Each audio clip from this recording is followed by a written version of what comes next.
Are your games looking like this? Oh, come on, man. I've just landed. I'm here to fix that. The majority of Apex Legends players are solo queues. And if you yourself are a solo queue player, then there's some things that you need to know. So today I'm going to be telling you guys some tips about solo queuing and some things that you should probably know. Hey, how's it going? I hope you're having a fantastic day and welcome back to the channel. If you're new here, I'm Dominate. My whole channel is based around getting better at Apex Legends. So if that is something you are interested in, make sure you do go down below and drop a sub. When you're solo queuing in Apex Legends, you do not want to be that person who lands solo and dies instantly. Even though you're solo queuing, you still have to work with your team. One of the biggest things that solo queuers need to get the hang of is using the ping system. The ping system is one of the best in the game. No other game has a ping system like Apex Legends. Apex is so in-depth when it comes to the ping system, and it's something that you really need to have an understanding on and a grasp on so you can get the most out of your games. Every single ping has a function that needs to be used. Pinging, let's just go over here, is just not enough. Pings such as attacking here and defending here are very, very important. Having your team on the same page throughout the whole game is the best thing that can possibly happen.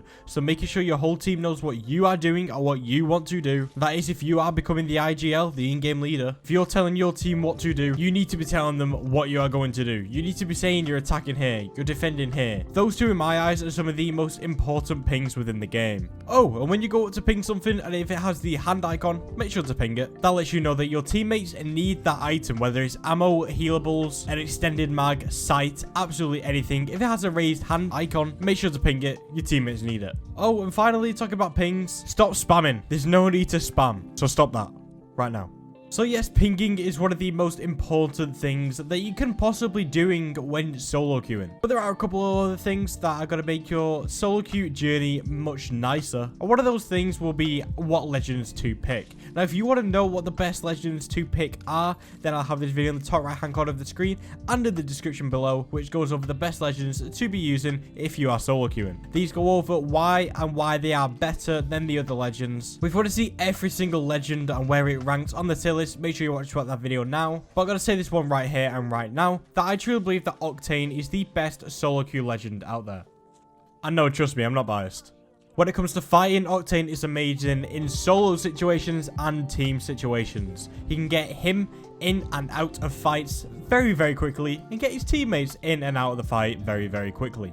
This is why I truly believe Octane is the best solo queue legend within the whole game. Now, if you didn't know, I used to be the #1 Octane in the UK for wins back at the very beginning of the game. And again, no, I'm not biased. So if you want to see a in-depth guide to Octane, how to play him and the best way to approach him, then make sure you let me know in the comments down below. The movement is what put Octane at the very top of the list for me. Along to go with that, we also have the ability to regen health when not being shot at. So you don't even need to carry around syringes or anything like those. You can just carry big meds such as Phoenix kits and med kits. You don't really need the syringes because you're just going to be naturally regenning health throughout the time. So just playing Octane alone can allow you to free up some inventory space too. Allow for more room for ammo or just other meds like shield bats. So we've talked about a couple of things to help you on the solo queue journey. I've told you that you should focus on using the ping system, as well as playing legends such as Octane, and those will already give you a massive boost in your solo queue journey. But if you are solo queuing, like I said at the very beginning of the video, you do not want to be that solo queue wraith who hop drops and dies instantly and leaves the game straight away. You don't want to be that type of solo queue player. Just because you are solo queuing does not mean you can't play as a team. You know how to play as a team. You just have to do that as a solo queue player. So don't go into every single fight all guns blazing. You want to take it slow.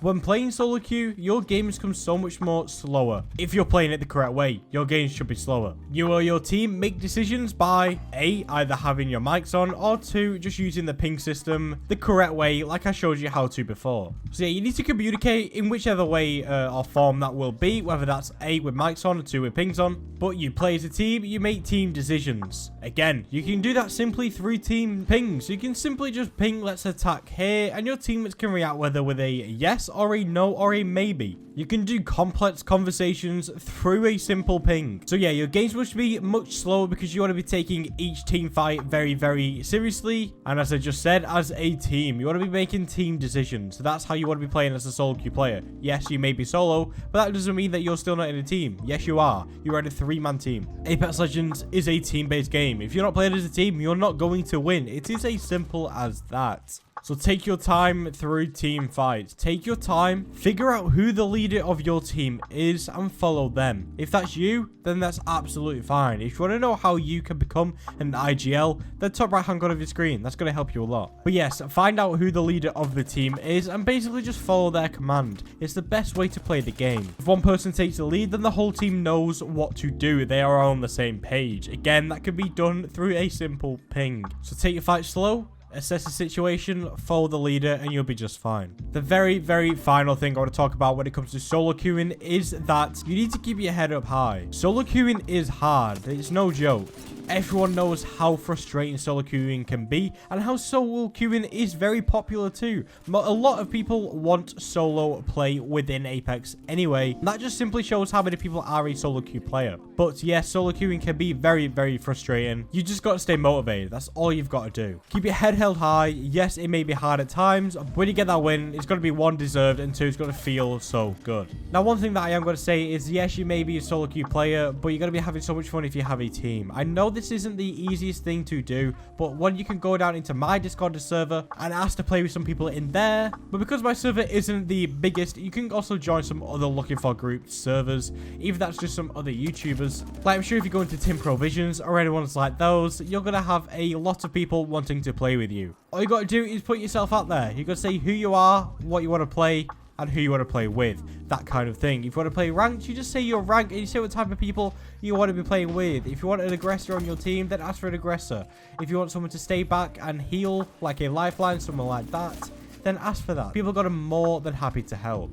So that is good call it today's video, guys. If you found this video helpful and or entertaining in any way, shape, or form, then make sure you do go down below and drop a like. And once you're down there, you might as well subscribe to be entered into the next subscriber shout out. There's absolutely no harm in subscribing. If you really want to, you can subscribe later. It just shows your support to me. And dropping a like helps this video push out to the people who need to see it the most. So if you enjoyed this video and found it helpful, then it is very important that you do go down below and drop a like so other people can be helped too. So yes, that is good content to the video, guys. Thank you guys so much for your support. We actually are fast approaching 2,000 subscribers, which is absolutely bonkers. Thank you guys so much for your support. Once again, it's been my pleasure. Until next time, keep dominating, legends.